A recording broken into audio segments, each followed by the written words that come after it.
عذابا مہینا، اور اللہ تعالیٰ نے ایسے کافروں کے لیے ذلیل و خوار کر دینے والا عذاب تیار کر رکھا ہے، وَلِعَوْذُ بِاللَّهِ تعالیٰ۔ اچھا یہ جب آتا ہے نا والکافرین، لوگ بڑے بے فکر ہو جاتے ہیں، اچھا ہے کافروں کے بارے سے سانو تو نہیں کیا جا رہا ہے۔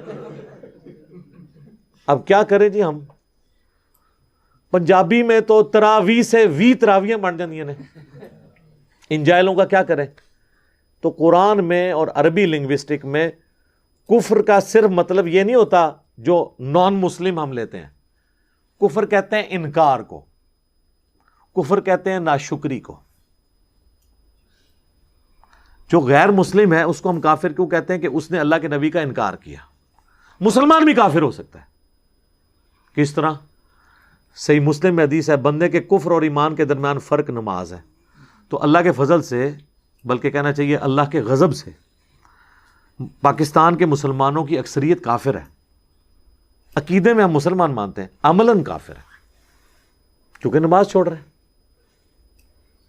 لیکن ان کو ہم کافر نہیں کہتے۔ کیوں؟ عقیدے میں مسلمان ہیں، ان کے کلمے کا احترام کرتے ہیں، جس طرح صحابہ نے خوارج کے کلمے کا احترام کیا، حالانکہ خوارج صحابہ کو اعلانیہ کافر کہتے تھے۔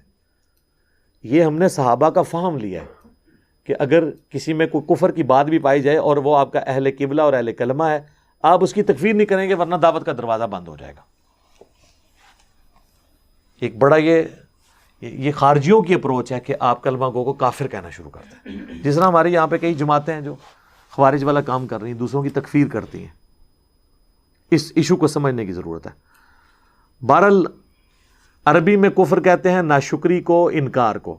اچھا غیر مسلم بھی ناشکرہ اس لیے ہوتا ہے کہ اس نے اللہ کی دعوت کو قبول نہیں کیا، پیغمبر کی قدر نہیں کی، تو ناشکرہ ہے۔ جس اللہ نے اس کو پیدا کیا وہ اس کی عبادت نہیں کرتا، وہ ناشکرہ ہے۔ تو اگر ایک کافر اللہ کی عبادت نہ کر کے ناشکرہ ہے، تو مسلمان عبادت نہ کر کے شکر گزار ہے؟ اگر آپ مجھ سے پوچھیں تو وہ بڑا مجرم ہے۔ جو بندہ ریگستان میں پیاسا مر جائے اس پہ کم ترس آئے گا آپ کو، لیکن جو دریا کے کنارے پیاسا مر جائے اس پہ زیادہ ترس آئے گا کہ ظالم تجھے پتہ ہی نہیں دریا تیرے سامنے سے گزر رہا تھا، تیرے گھر میں قرآن موجود تھا اور تو شرک پہ مر گیا۔ چلو جس تک قرآن کی دعوت نہیں پہنچی اس کا معاملہ تو اللہ کے سپرد، تو کیوں بدبختی میں مر گیا؟ تو یہ بھی کفر ہے، کفر کہتے ہیں ناشکری کو۔ لہذا قرآن پڑھتے ہوئے جب بھی یہ ذکر ہے نا کفر کا، تو یہ آپ نے اس کا ترجمے سے فوراً جو ہے وہ ٹرمپ یا مودی کو ذہن میں نہیں لے آنا۔ اس میں حافظہ اللہ، آیت اللہ، مدہ ذلہ دامن برکاتہم عالیہ بھی آ رہے ہوں گے، ڈپینڈنگ اپان دا سچویشن، ظاہر ہے جی۔